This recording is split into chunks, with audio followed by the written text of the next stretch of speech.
ओम नमः शिवाय। आज हम श्री रुद्र संहिता तृतीय खंड से 18वां अध्याय सुनेंगे, जिसका नाम है कामदेव का भस्म होना। तो चलिए ये शुरू करते हैं।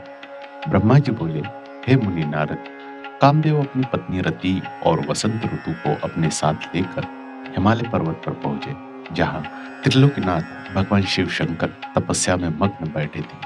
कामदेव ने शिव पर अपने बाण चलाए।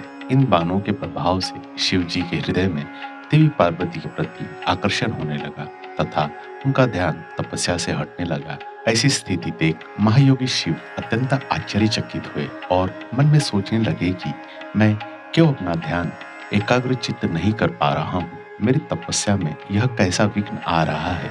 अपने मन में यह सोचकर भगवान शिव इधर उधर चारों ओर देखने लगे। जब महादेव जी की दृष्टि दिशाओं पर पड़ी तो वे भी डर के मारे कांपने लगी। तभी भगवान शिव की दृष्टि सामने छिपे हुए कामदेव पर पड़ी। उस समय काम पुनः बाण छोड़ने वाले थे। उन्हें देखते ही शिव जी को बहुत क्रोध आ गया। इतने में काम ने अपना बाण छोड़ दिया, परंतु क्रोधित हुए शिव पर उनका कोई भी प्रभाव नहीं हो सका। वह बाण शिव के पास आते ही शांत हो गया। तब अपने बाण को बेकार हुआ देख कामदेव डर से कांपने लगे और इंद्र आदि देवताओं को याद करने लगे।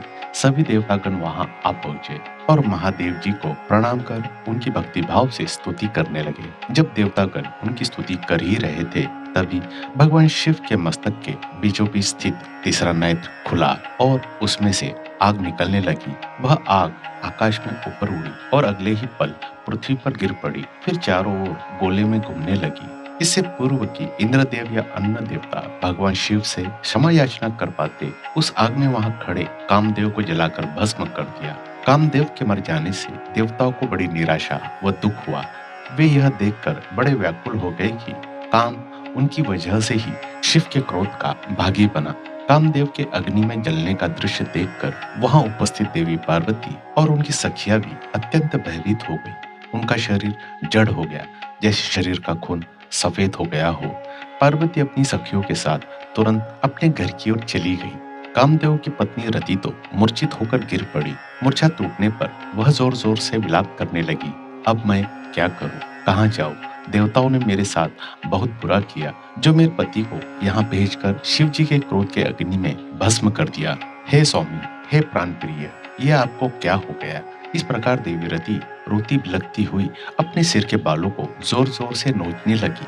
उनके करुण क्रंदन को सुनकर समस्त चराचर भी अत्यंत दुखी हो गया। तत्पश्चात इंद्र आदि देवता वहां देवी रति को धैर्य देते हुए उन्हें समझाने लगे। देवता बोले, हे देवी, आप अपने पति कामदेव के शरीर की भस्म का थोड़ा सा अंश अपने पास रख लो और अनावश्यक भय से मुक्त हो जाओ। त्रिलोकीनाथ करुणा निधान शिव जी अवश्य ही कामदेव को पुनः जीवित कर देंगे। तब तुम्हें पुनः कामदेव की प्राप्ति हो जाएगी।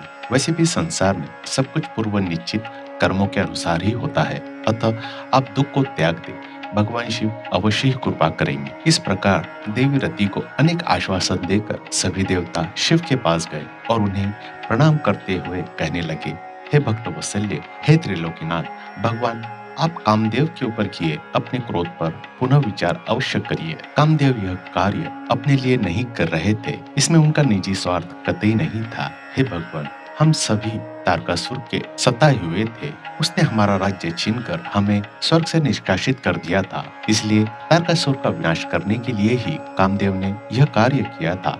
आप कृपा करके अपने क्रोध को शांत करें और रोती बिलखती कामदेव की पत्नी रति को समझाने की कृपा करें, उसे सांत्वना दे, अन्यथा हम यही समझेंगे कि आप हम सभी देवता और मनुष्य का संहार करना चाहते हैं। हे प्रभु, कृपा कर रति का शोक दूर करें। तब सदाशिव बोले, हे देवगणों, हे ऋषियों, मेरे क्रोध के कारण मैंने कामदेव को अपने तीसरे नेत्र से भस्म कर दिया है। जो कुछ हो गया है उसको अब बदला नहीं जा सकता, परंतु कामदेव का पुनर्जन्म अवश्य होगा। जब विष्णु भगवान श्री कृष्ण का अवतार लेंगे और रुक्मिणी को अपनी पत्नी के रूप में स्वीकार करेंगे, तब देवी रुक्मिणी के गर्भ से श्री कृष्ण के पुत्र के रूप में कामदेव जन्म लेंगे। उस समय कामदेव प्रद्युम्न नाम से जाने जाएंगे। प्रद्युम्न के जन्म के तुरंत बाद ही शंबर नाम का असुर उनका अपहरण कर लेगा और उसे समुद्र में फेंक देगा। रति, तब तक तुम्हें शंबर के नगर में ही निवास करना होगा। वहीं पर तुम्हें अपने पति कामदेव की प्रद्युम्न के रूप में प्राप्ति होगी। वहीं पर प्रद्युम्न के द्वारा शंबरासुर का वध होगा। भगवान शिव की बात सुनकर देवताओं ने प्रसन्नता पूर्वक उन्हें प्रणाम किया और बोले, हे देवाधीश महादेव, करुणा निधान, आप कामदेव को जीवन दान दे और कामदेव के पुनर्जन्म तक देवी रति के प्राणों की रक्षा करें। देवताओं की यह बात सुनकर करुणा निधान भगवान शिव ने कहा कि मैं कामदेव को अवश्य ही जीवित कर दूंगा। वह मेरा गण होकर आनंद पूर्वक जीवन व्यतीत करेगा। अब तुम सब निश्चिंत होकर अपने अपने धाम को जाओ। ऐसा कहकर महादेव जी वहां से अंतर्ध्यान हो गए। उनके कहे वचनों से देवताओं की सभी शंकाएं दूर हो गई। तत्पश्चात देवताओं ने कामदेव की पत्नी रति को अनेक आश्वासन दिए और फिर अपने धाम को चले गए। देवी रति भी शिव की आज्ञा के अनुसार शंबर नगर में चली गई और वहां पहुंचकर अपने प्रियतम के प्रकट होने की प्रतीक्षा करने लगी। और इसी के साथ श्री रुद्र संहिता तृतीय खंड 18वां अध्याय यहीं समाप्त होगा। इसके बाद का हमारा अगला एपिसोड होगा 19वां अध्याय, जिसका नाम होगा शिव क्रोधाग्नि की शांति। तो मुझे आशा है आप उसे भी जरूर सुनेंगे। दोस्तों, अगर आपको यह जानकारी अच्छी लगी हो तो कृपया मेरे इस चैनल को सब्सक्राइब करें और शेयर करें। आपको यह जानकारी सुनने के लिए मैं दिल से धन्यवाद करता हूँ।